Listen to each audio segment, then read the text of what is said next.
Hello and welcome to the 8th episode of The Real List, a podcast about our real list.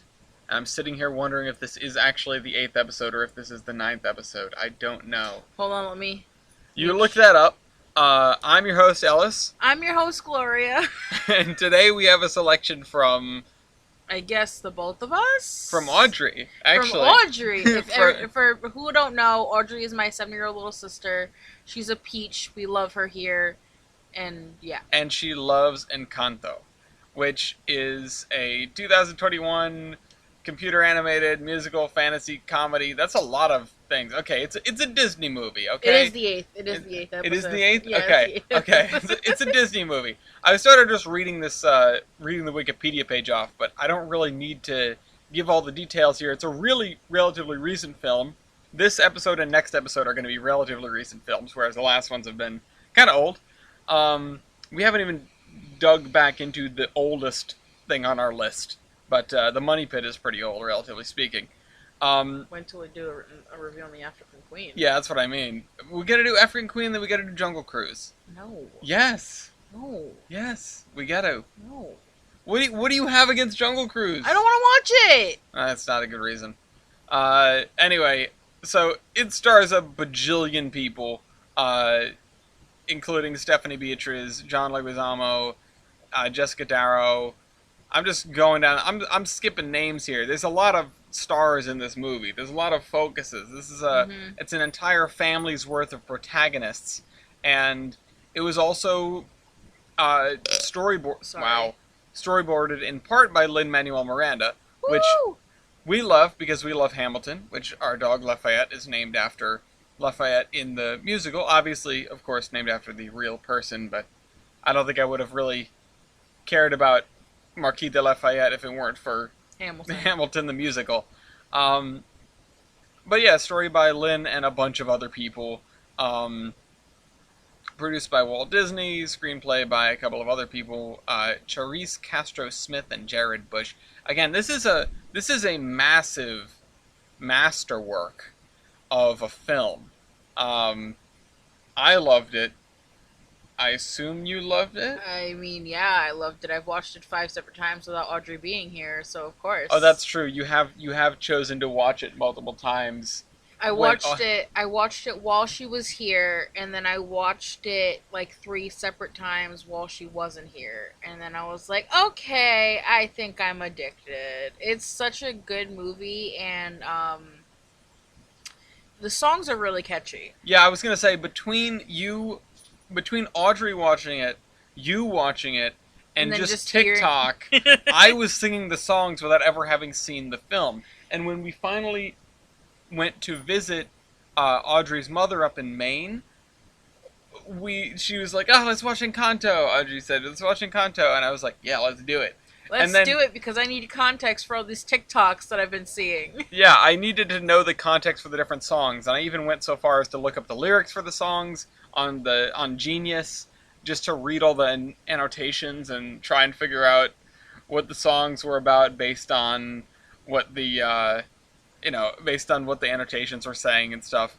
And turns out that doesn't work as well as Hamilton, because unlike Hamilton, this isn't a movie that's straight songs.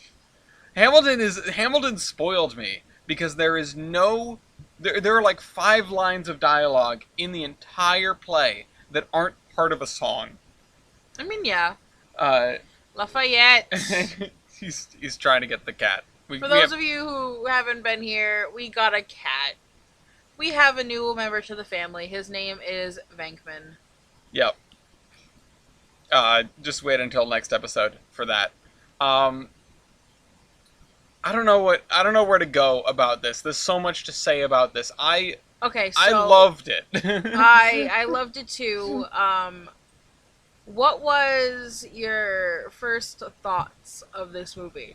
Like, when I started watching it, or like when I finished it? When you finished it. Like, what were your thoughts? Because you wanted to talk about it in the car. Yes, that's on the car ride home. But you're like, no, I'm going to save it for the podcast. Yeah, and then a week went by and we didn't make this episode, and now I've, like, lost half of it. And, like, I was immediately reading theories about why Mirabel, the main character, didn't get powers, and like what her power might have been anyway, or which okay, so my first thought was, wow, I need more of that. Like this family and this narrative is really enjoyable, I and I need think more of all these characters. I read on online. There's rumors that they're coming out with a second one. That they're in the works for a second one. So I was like, oh, okay, this sounds interesting. I wonder how they're going to make a second one. Well, it was like a smash hit. It doubled its budget, basically.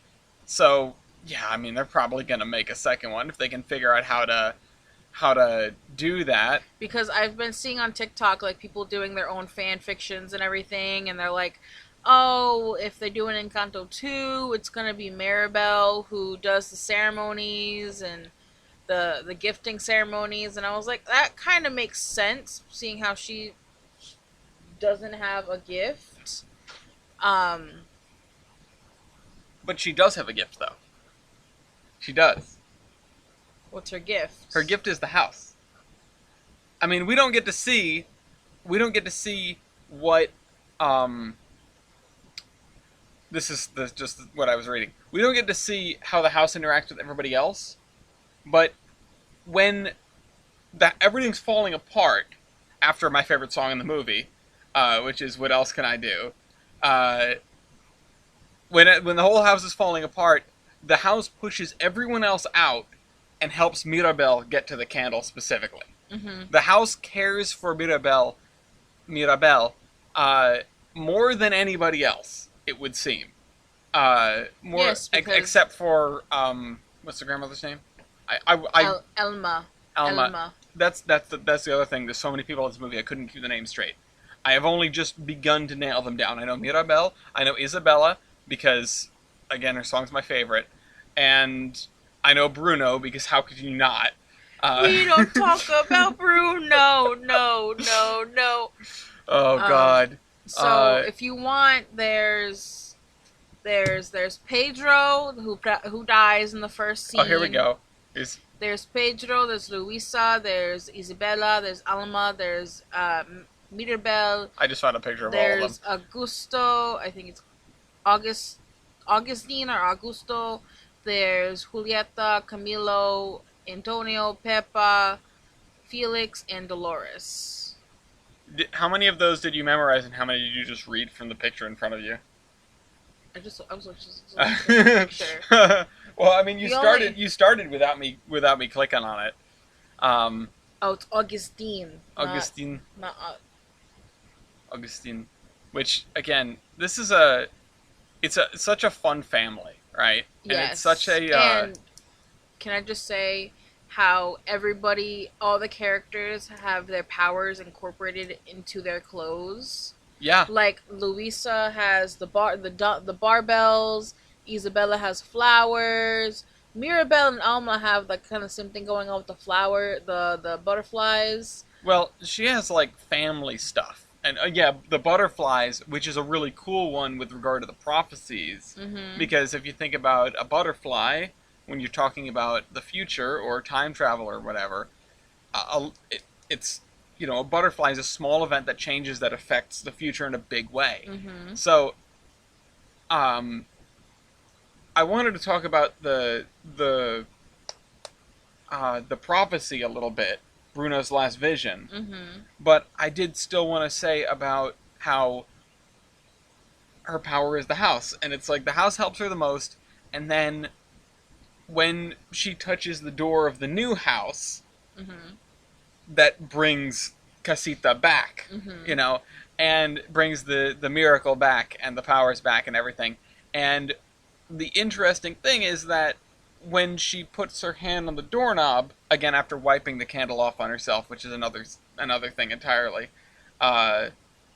which you pointed out to me, that's why they think she doesn't have powers, because in the opening sequence when she touches the candle to get her gift, she wipes her hands on her dress, mm-hmm. and everybody was theorizing that's why she doesn't have a gift, because she wiped off the magic. Right, but I think she somehow turned herself into the gift, basically. because she was able to empower the new house, because she had such a connection to the old house, and because when she touches the door, it still glows brightly and then disappears. Mm-hmm. It's not like it just didn't work. Something happened. Well, the thing is, though, the grandmother has a door, so why doesn't she have a door if she's she's still in the nursery where all the kids stay until they get their gifts and then they move into their own room. The grandmother has her own room. Now, if Mirabelle is connected to the house, shouldn't Mirabelle have her own room? I think that she doesn't get her own room because maybe the rooms aren't for specific people, the rooms are for specific powers. Which is one and the same for everyone else except Alma and Mirabelle. So they should basically be sharing that room. Do we ever see the inside of Alma's room? You do. You see it in the scene right before the end. You know how Mirabelle runs away mm-hmm. and she's sitting at the river where her grandparents came over. Mm-hmm. You know the scene where you see where Alma meets Pedro, and you can see inside the room, like where the candle sits in the window. You can see inside there, but you can't see anything else. So then maybe that door doesn't actually lead to a magical space like the others. You know, it's just sort of like the homemaker's room, if you will, and the like. Alma wouldn't have a power, obviously, because she isn't a descendant of, the self. Candle. Yeah, herself, the candle, the miracle. But Mirabelle, I guess, essentially has that same standing. Because so my question is, do you think Mirabelle will take over Alma's room when Alma passes? I guess. I mean, she will definitely take over Alma's role, I would say. That's what I was saying, though. People have been theorizing that when Alma passes, Mirabelle will take on the role. Mm-hmm. And that would make sense. And that would sort of be in line with the stuff that I think I'm talking about. And, I'm excited. If we can get a second one, I'm probably going to watch the second one. I want to see more of this. Also, I like how this picture is almost like a rainbow. You've got all sorts of the colors of the mm-hmm. family in here.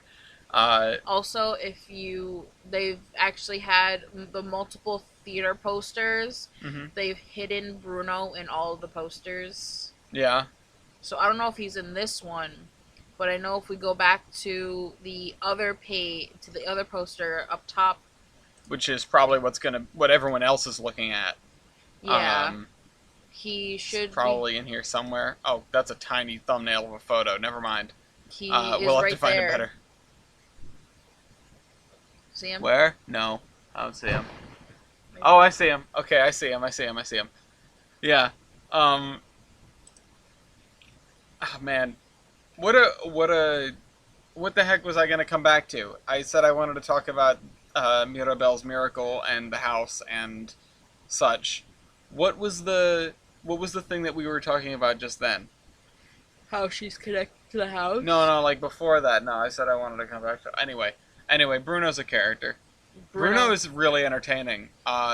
He's so funny. Like, at first, I thought Bruno was voiced by Lin-Manuel Miranda, but I found out that he's voiced by the actor Sid the Sloth. Thank you for cutting me off. No, but it's Sid. You cut me off. But it's Sid. You cut me off. You know what? You were going too slow. Like Sid the Sloth. I'm gonna fuck you up. It's just gonna go down to one host, because this host is gonna get mollywopped. What is that guy's name? Were you just gonna say the person who plays Sid the Sloth because you can't remember his name? Yeah, it's something... Oh, it's John Leguizamo. It's one of the people that I mentioned at the beginning. Oh. But... Oh, yeah, that's right. I wanted to talk about his vision. The vision, yeah. Yeah, and how he sees the sort of the duality of the house coming together and falling apart, and in reality both of those things came true. You know, it was the the house fell apart, there was the disaster, you know, and then they put it back together. Yes. It all happened, which I feel like is something that maybe people wouldn't necessarily think about, or maybe would miss, and they would see the the duality of the prophecy and then see the butterfly and go, okay, so it's things can go one way or the other, Mm-hmm. right? And that would make sense, but nothing about Bruno's prophecies has proven to ever be incorrect, right? Right. So it would make sense that nothing about this prophecy was incorrect. It's just, like he said, it's all out of order. It's the house falls apart and then the house goes back together. It's not one or the other happening, it's both of them happening. And in fact, they happened in reverse order and then in order. Because, again, I'll talk about what else can I do. All the cracks are healed with the embrace, etc.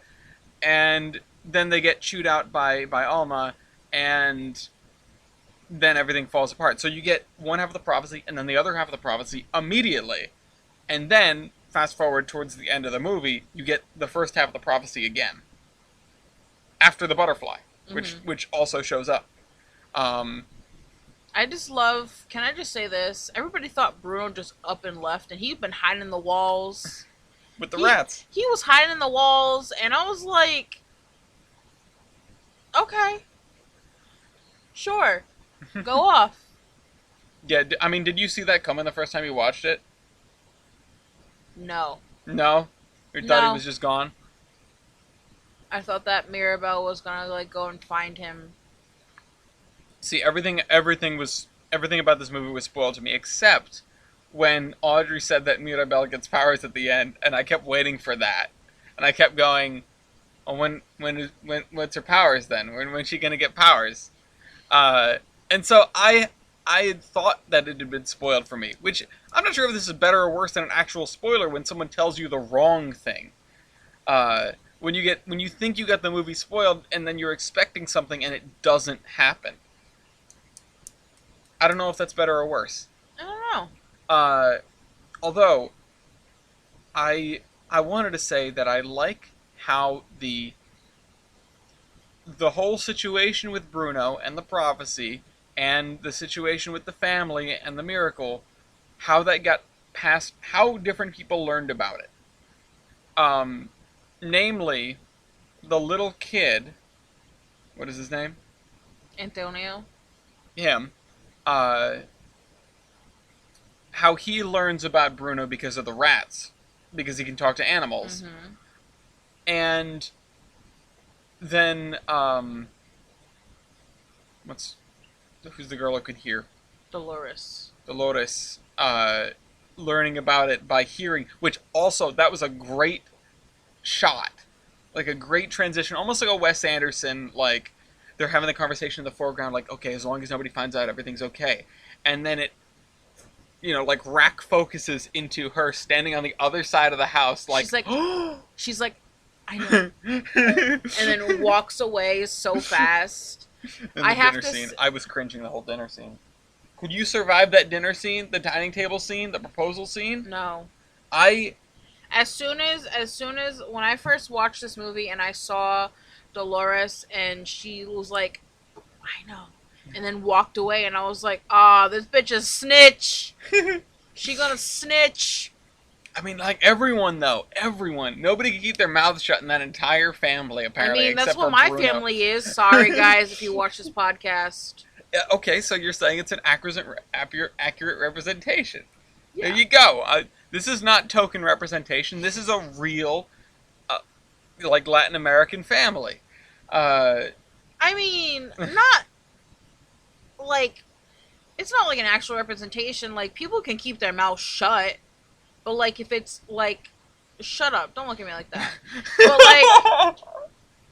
But, like, say, like, with a secret as big as Mirabelle being in Bruno's vision, I can imagine that it's hard to keep such a secret like that.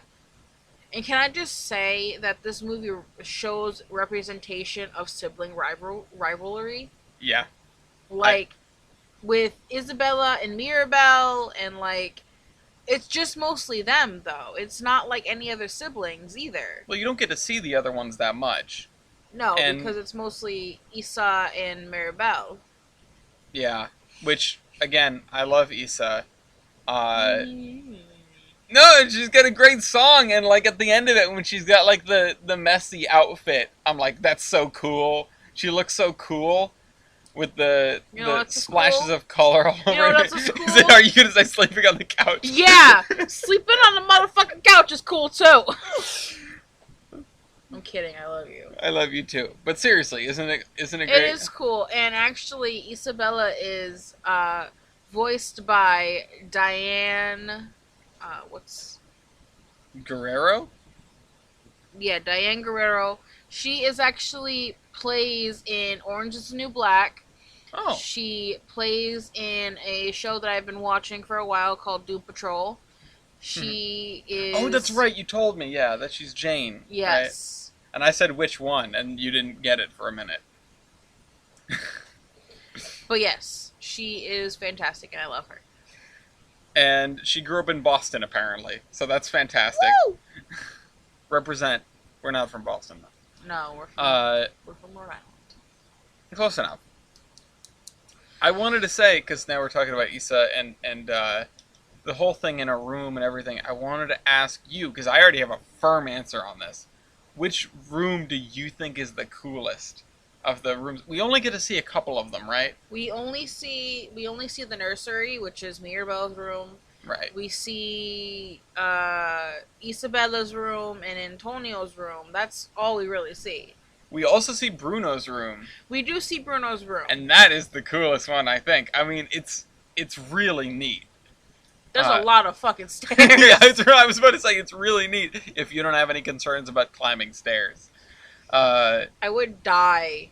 But just like the hourglass with the falling sand curtain that Mirabelle has to go through to get into the room, and then like the uranium glass for the prophecy, and oh my god, it's so cool. It is so like I want to see the other rooms. Imagine walking up the stairs. Well, to that every time. Right. Well, I mean, you got to put a barrier between yourself and the prophecy, otherwise you're going to be just prophesizing everything. How come Bruno never prophesized the winning lottery numbers? Because there's too many stairs. There's too many stairs. All the money in the world is not worth climbing those stairs. However, what is worth climbing the stairs, apparently, is telling someone the goldfish is going to die. Because apparently that was one of the prophecies that he made. Yeah. I mean, that person must have been really concerned about their goldfish. I would be charging people to take their prophecies if I had to climb those stairs. And I would probably... I mean, I bet you people were already, like, climbing up those stairs to get their prophecies read. Oh, do you think they were going to him? Probably. They could have been. You know what? That guy must have really cared about his goldfish. It was a woman. Close enough. I can't imagine someone... Yeah, sure. You know what? That's headcanon. That's worth it. Just he chilled out in his room all day, and people got to walk through the sand curtain and visit him and be like, yo, I need a prophecy read. And he's like, okay, what do you need? And she's like, I think my goldfish is going to die. And he sort of looks at her and looks at the stairs and is like, alright, well, whatever. Everybody gets one. But I hope if we do get a sequel, we do get to see everyone else's room. Because what the heck would everyone else's room look like? Maybe they have models online, like, if you look it up online. Well, maybe there's something from the directors, etc., like what other people's rooms would look like. I bet you if you look it up online, you're going to get a bunch of people speculating as to what they would look like. Which is I'm gonna do it anyway. Which is what I was about to ask you to do. Because I'm thinking, like, okay, what is in the different people's rooms? I mean, who's the one with the... Is Peppa's room just like clouds? Is she up on a cloud or something? Is um, Luisa's room just like a weight room, like a boxing gym, or whatever? Because what does she need with that? She's already strong. It's not like it's not like she's got to train. It seems like she can pick up like a dozen goats without a problem. It's not coming up. Yeah, no, I don't. Also, where does the house get all this? I mean, I get miracle, but like, doesn't the endless rooms thing sort of seem a little bit much? Like when they went into Antonio's room. yeah, when they went into Antonio's room and it's like, oh, it's this massive jungle. I was sort of like, huh, that seems like a lot. That seems like a lot of space for this bigger on the inside house. If if he's gonna have all these animals in his room, he's gotta have a place to put them. Yeah, I'm not saying it's irrational of the house. I just feel like that's a lot of power. That's a lot of work for the house. The funny thing is, though, you can hear Alma say, "Make sure you clean your rooms. I don't care how big they are." Yeah, no, exactly. I did catch that, and I was like, yeah, these rooms are huge. Like, you could be. What is he supposed to do? Start sweeping the dirt? Is he in the army? Like, how are you supposed to clean that? I don't think it applies to him. How are you supposed to clean that room? Oh, the monkeys made off with my sock drawer. Like, what? All right. Anyway, so it's time for star ratings. Yeah, let me ratings. scroll over to it. I'm gonna give it a 4. A 4? A 4. Why? Because I love it. It may not be my jam. I'm not sure if I'm gonna sit down and watch it again, and I absolutely want more of it, and I love it. I don't feel like giving it a 5, and I don't feel like giving a half-star rating this time either. I think it is a well-deserved 4. I just feel like there are, if I were to give it reasons to knock it down, I feel like I could go with the cop out and say we don't see enough of all the characters, but then we'd have a 5-hour movie. We'd have a director's cut Lord of the Rings in order to get acquainted with all of these characters. They should put a show out on Disney. That way we get to know all the characters. Yeah. You hear that, Disney? I don't know if you're watching. Make a show. I mean, and name it like Life in the Family. Have it go. Or something. I don't know. There's room for this. There's room for this. If you don't make a sequel, make it a show. You'll get way more views that way. I mean, you could absolutely get away with, like, interpersonal problem of the week instead of monster of the week, because you just got too many people. You could have them solving problems around town and dealing with each other's personal stuff. Yeah. It works. I give it a 5 because you love it. Because it's a good movie. It's like the first good movie that I've seen in a while.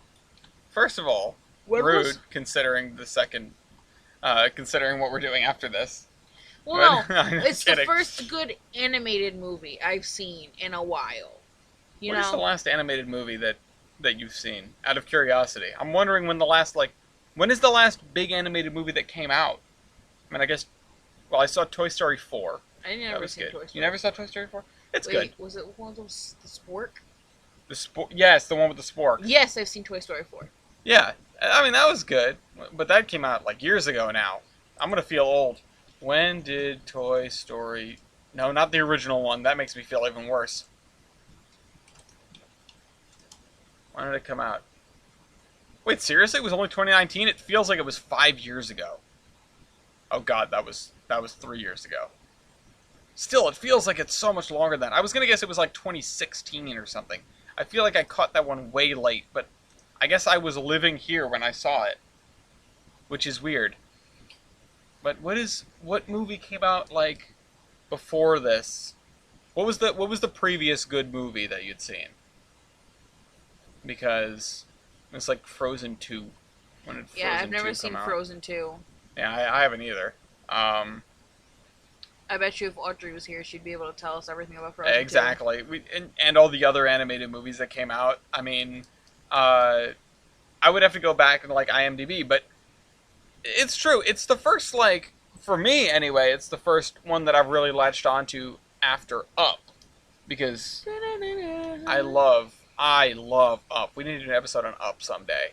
Because I'll just gush about that movie and the soundtrack. And Is it on the list? I don't think so, because you've seen it. True. But then again, this wasn't on the list either. And neither is what we're watching, or what we're doing an episode on in about 3 minutes.